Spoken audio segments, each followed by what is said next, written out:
नमस्कार दोस्तों, आज के इस अंक में प्रभु भक्ति और जीवन चैनल उपस्थित है सभी पापों का नाश करने वाली योगिनी एकादशी कथा के साथ। तो आइए कथा शुरू करते हैं। महाभारत काल की बात है कि एक बार धर्मराज युधिष्ठिर ने भगवान श्री कृष्ण से कहा, हे त्रिलोकीनाथ, मैंने ज्येष्ठ माह के शुक्ल पक्ष की निर्जला एकादशी की कथा सुनी।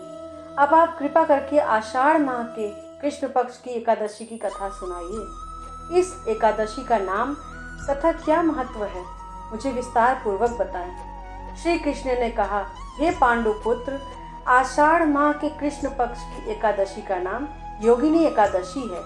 इसके व्रत से सभी पाप नष्ट हो जाते हैं। यह व्रत इस लोक में भोग तथा परलोक में मुक्ति देने वाला है। हे धर्मराज, यह एकादशी तीनों लोकों में प्रसिद्ध है। इसके व्रत से सभी पाप नष्ट हो जाते हैं। तुम्हें मैं पुराण में कही हुई कथा सुनाता हूँ, ध्यान पूर्वक श्रवण करो। कुबेर नाम का एक राजा अलकापुरी नाम की नगरी में राज करता था। वह शिव भक्त था। उनका हेममाली नामक एक यक्ष सेवक था जो पूजा के लिए फूल लाया करता था। हेममाली की विशालाक्षी नाम की एक अति सुंदर स्त्री थी। एक दिन वह मानसरोवर से पुष्प लेकर आया, किंतु कामासक्त होने के कारण पुष्पों को रखकर अपनी स्त्री के साथ रमण करने लगा। इस भोग विलास में दोपहर हो गई। हेममाली की राह देखते देखते जब राजा कुबेर को दोपहर हो गई तो उसने क्रोधपूर्वक अपने सेवकों को आज्ञा दी कि तुम लोग जाकर पता लगाओ कि हेममाली अभी तक पुष्प लेकर क्यों नहीं आया। जब सेवकों ने उसका पता लगा लिया तो राजा के पास जाकर बताया, हे राजन, वह हेममाली अपनी स्त्री के साथ रमण कर रहा है। इस बात को सुन राजा कुबेर ने हेममाली को बुलाने की आज्ञा दी।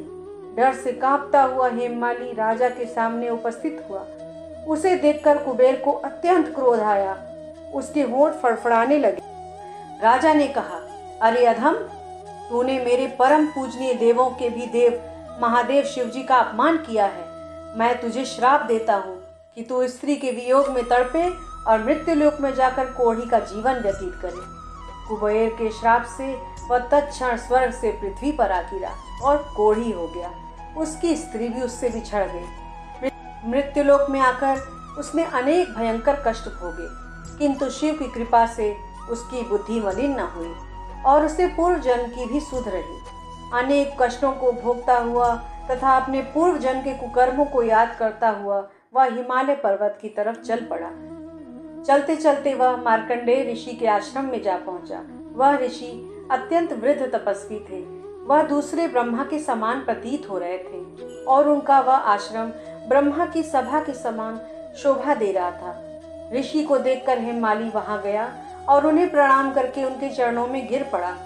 हेममाली को देखकर मार्कंडेय ऋषि ने कहा, तूने कौन से निकृष्ट कर्म किए हैं जिससे तू कोढ़ी हुआ और भयानक कष्ट भोग रहा है।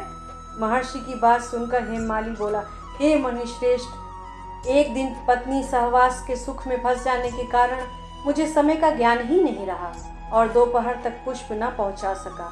तब उन्होंने मुझे श्राप दिया कि तू अपनी स्त्री का वियोग और मृत्युलोक में जाकर कोढ़ी बनकर दुख भोग। इस कारण मैं कोढ़ी हो गया हूँ तथा पृथ्वी पर आकर भयंकर कष्ट भोग रहा हूँ। अतः कृपा करके आप कोई ऐसा उपाय बतलाएं जिससे मेरी मुक्ति हो।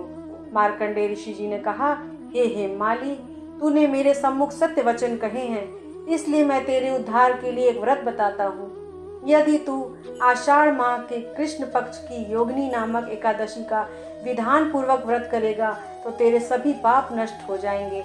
महर्षि की वचन सुन हेममाली अति प्रसन्न हुआ और उनके वचनों के अनुसार योगिनी एकादशी का विधान पूर्वक व्रत करने लगा। इस व्रत के प्रभाव से अपने पुराने स्वरूप में आ गया और अपनी स्त्री के साथ सुखपूर्वक रहने लगा। भगवान श्री कृष्ण ने कहा, हे राजन, इस योगिनी एकादशी की कथा का फल 88,000 ब्राह्मणों को भोजन कराने के बराबर है।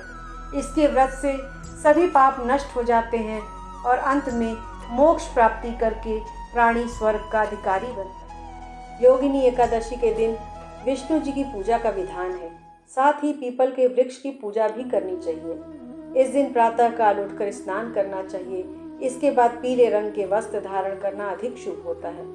फिर भगवान विष्णु का ध्यान करते हुए व्रत का संकल्प लें। इसके बाद उसकी विधि अनुसार पूजा करें और योगिनी एकादशी व्रत की कथा पढ़ें। बाद में विष्णु जी की आरती करें। इस दिन आप जरूरतमंद लोगों को भोजन व दान दक्षिणा भी दे सकती हैं। इससे भगवान विष्णु अति प्रसन्न होते हैं। योगिनी एकादशी व्रत के दिन अन्न का सेवन नहीं करना चाहिए। एकादशी का व्रत नहीं करने वाले लोगों को भी चावल का सेवन नहीं करना चाहिए। इस दिन बाल, नाखून और दाढ़ी कटवाने की भूल न करें। योगिनी एकादशी के दिन ब्राह्मणों को कुछ दान अवश्य करना चाहिए। एकादशी व्रत के पारण करने के बाद अन्न का दान करना अति शुभ माना गया है।